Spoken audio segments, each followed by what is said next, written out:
नमस्कार, मी राजेश पंढरनाथ मांदाडे, मुक्काम पोस्ट चाचोरा, तहसील रायगाव, जिल्हा यवतमाळ.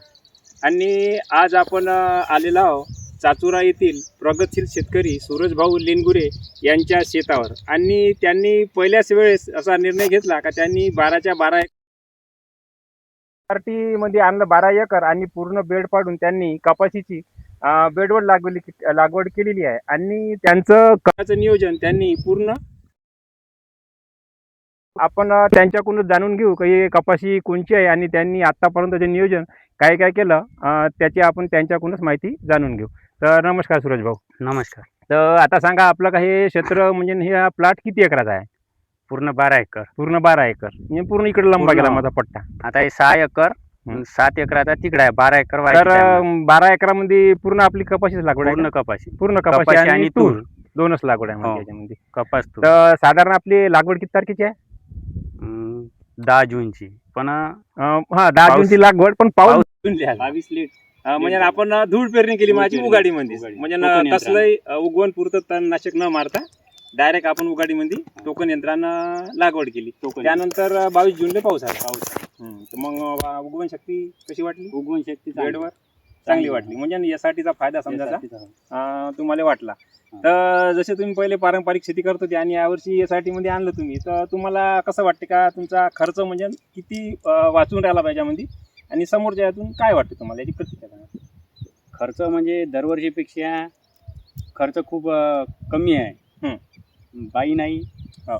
मग मोजका खर्च म्हणायचा. म्हणजे आतापर्यंत म्हणजे निंदाचं काम नाही आणि डवराचं काम नाही. आणि पूर्ण तणनाशक तुम्ही एक माणूस घेऊन पूर्ण याचं नियोजन कसं घरच्या घरी पूर्ण घरच्या घरी याचं करण्यात आलं. फक्त स्वीप पॉवर आणि सुमी मॅक्स दोनच वापरता पहिलेपासून.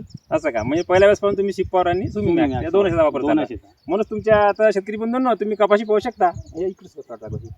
तर यांनी शिपॉवरचा जास्तीत जास्त वापर केल्यामुळे यांच्या कपाशीला कसलाही प्रकारचा आपला तणनाशकाचा शॉक बसलेला नाही आहे. आणि आपण जास्तीत जास्त जर पाहतो म्हटलं तर यावर्षी 70% लोकांच्या कपाशीला तणनाशकाचा शॉट बसला आणि त्याचे खर्च जो आहे तो फवारणीचा खर्च जास्तीत जास्त वाढलेला. आणि तुम्ही इकडं गवत सुद्धा पाहू शकता. यासाठी म्हणजे कचऱ्यातली शेती कशी आहे ते तुम्ही पाहून घ्या. ह्या साईडनं आता काल तणनाशक मारलेलं आहे तर इकडला कचरा सुकाचा आहे आणि नंतर इकडलं पहिले मारलं तर ह्या कचरा आता पूर्ण बसत आलेला आहे. तर कपाशी अतिशय सुंदर आहे सूरज भाऊची. तर आता तुम्ही सांगा याला खत किती वेळा झाला? 2 वेळा झालं. म्हणजे दुसरं कसं सध्या अजून समजा लागलं नाही त्याच्यावर, म्हणजे काही पाणी तसा काही पाहिजे झाला पण हो. कारण शेतकरी बंधूंनो 15 दिवस होता इकडं का आमच्याकडे अजूनही पाऊस नाही आहे. येत आहे पण एकदम झिमझिम येत आहे, कमी पाणी आहे. पण हे जागा चांगली म्हणजे बदा नसल्यामुळे कपाशीची टिकून आहे आणि कचरा सुद्धा वाढत चालूच आहे कचऱ्याची. तर आपल्या कचऱ्याला किती फवारण्या झाल्या? कचऱ्याला फक्त दुसरी फवारणी. हे दुसरी फवारणी. कचऱ्याला दुसरी, पराठीची आता तिसरी फवारणी चालू आहे. पराठीची तिसरी फवारणी.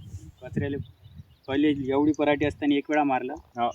सुमी मॅक्स स्वीप पॉवर 80चा डोस टाकून. आता हे दुसरी फवारणी.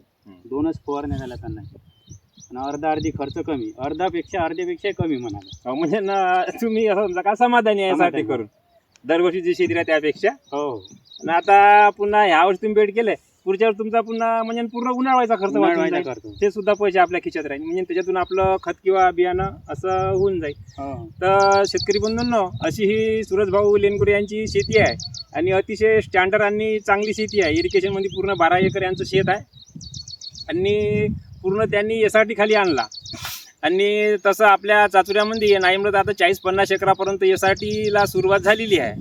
आता अजूनही समोर वाढण्याचे चान्सेस आहे कारण यामध्ये खर्च कमी. आता दरवर्षी व्हायचा खर्च कमी आणि समोर आपल्या जो खताचा खर्च कमी आहे तो सुद्धा 1-2 वर्ष गेले का ह्याच्यामध्ये खतात सुद्धा खर्च कमी होणार आहे. तरी आता भेटू आपण समोरच्या वेळेमध्ये. तोपर्यंत नमस्कार.